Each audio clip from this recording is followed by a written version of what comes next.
જય દ્વારિકાધીશ. નમસ્કાર ભક્ત મિત્રો. પુરુષોત્તમ માસ મહાત્મ્યના 6ઠ્ઠા અધ્યાયમાં આપણે જોયું કે દેવર્ષિ નારદજી પૃથ્વીલોક પર આવીને રાજા દ્રઢ ધનવાને એક મોટો પ્રશ્ન પૂછે છે કે બધું જ વૈભવ હોવા છતાં તારા ચહેરા પર આ ચિંતા કેમ છે અને તે પુરુષોત્તમ માસનું વ્રત કેમ ન કર્યું. આજે આપણે શ્રવણ કરીશું અધ્યાય 7મો. આજના ભાગમાં નારદજી રાજાને પૂર્વજન્મનું એવું મોટું રહસ્ય ખોલશે જે સાંભળીને તમારા રૂવાડા ઊભા થઈ જશે.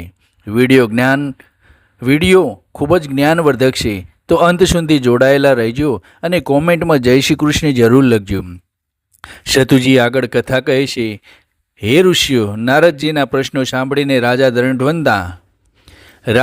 દ્રઢ ધનવા ગંભીર થઈ ગયા. તેણે હાથ જોડીને કહ્યું, હે દેવર્ષિ, તમે ત્રિકાળ જ્ઞાની છો. તમે જે કહો છો તે સત્ય છે. મારી પાસે અઢળક સંપત્તિ છે, સુંદર રાણી છે, વફાદાર સેના છે, છતાં રાત્રે મને ઊંઘ નથી આવતી. મારા મનમાં એક અજ્ઞાન, ભય અને અજંપો બનીને રહ્યા કરે છે. પ્રભુ, હું નથી જાણતો કે પૂર્વજન્મમાં હું કોણ હતો અને મારાથી કયું એવું કર્મ થયું કે જેના કારણે આ જન્મમાં હું પુરુષોત્તમ માસના વ્રતથી વંચિત રહ્યો. કૃપા કરીને મારા પર દયા કરો અને મારા પૂર્વજન્મની કથા કરી મારો માર્ગદર્શન કરો. નારદજી ક્ષણભર માટે ધ્યાન ધર્યું અને સ્મિત સાથે બોલ્યા, હે રાજન, સાંભળ. તારા પૂર્વજન્મ અત્યંત પવિત્ર પણ એટલો જ કરુણ હતો. પૂર્વજન્મમાં તું કોઈ રાજા ન હતો. તું એક અત્યંત ગરીબ પણ વેદ પાઠ કરનારો ગુણવાન બ્રાહ્મણ હતો. તારું નામ સુદેવ હતું.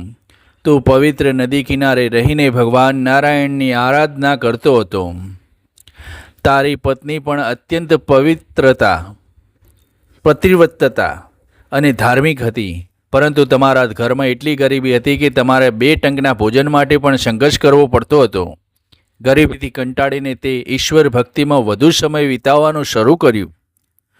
પરંતુ તારાથી અજાણતા એક મોટી ભૂલ થઈ ગઈ હતી, જેના કારણે તું આ ભવ્ય મહેલમાં હોવા છતાં આજે પણ તારું મન વ્યાકુળ છે. નારદજી આગળ કહે છે કે હે રાજન, તે પૂર્વજન્મમાં સખત તપસ્યા કરી વ્રત કર્યા, પરંતુ તે બધા જ વ્રતથી સંસારના સુખ મેળવવાની ઈચ્છા એટલે સકામ ભાવ સાથે કર્યા હતા. વળી તારી ગરીબીના કારણે એકવાર તારા મનમાં પરમાત્મા પ્રત્યે થોડો ક્રોધ અને અવિશ્વાસ આવી ગયો હતો. તે પવિત્ર પુરુષોત્તમ મહિનાનો મહિમા સાંભળ્યો હોવા છતાં મનની વ્યાકુળતામાં તે અર્થ અધૂરું છોડી દીધું હતું. તે કરેલી ભક્તિના પુણ્યના પ્રતાપે આ જન્મમાં તને આ અખંડ સામ્રાજ્ય અને રાજા પદ મળ્યું છે.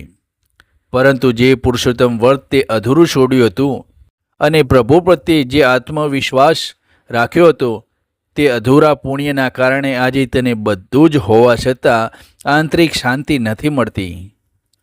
તારો પૂર્વજન્મ તને આ જન્મમાં પણ જંપીને બેસવા નથી દેતો.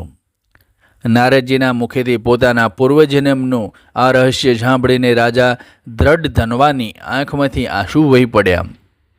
તેને સમજાયું કે બ્રહ્મા વૈભવ અને મનથી શાંતિનું કારણ નથી બની શકતો. પણ હવે આગળ શું થશે? રાજા પોતાના પૂર્વજન્મના આ દ્રોષને દૂર કરવા માટે નારદજી પાસે કયા ઉપાય માગશે? નારદજી તેને આ જન્મમાં કઈ મુક્તિની વિધિ બતાવશે અને રાજા આ કળિયુગમાં પુરુષોત્તમ ભગવાનને કેવી રીતે પ્રસન્ન કરશે? આ બધું જ આપણે જાણીશું આગામી 8મા અધ્યાયમાં. જો આ કથા તમને ગમી હોય તો વિડીયોને લાઈક કરજો, તમારા પરિવાર સાથે શેર કરજો અને ચેનલને સબસ્ક્રાઈબ કરવાનું ચૂકતા નહીં. મળીએ આવતીકાલે. ત્યાં સુધી જય શ્રી કૃષ્ણ.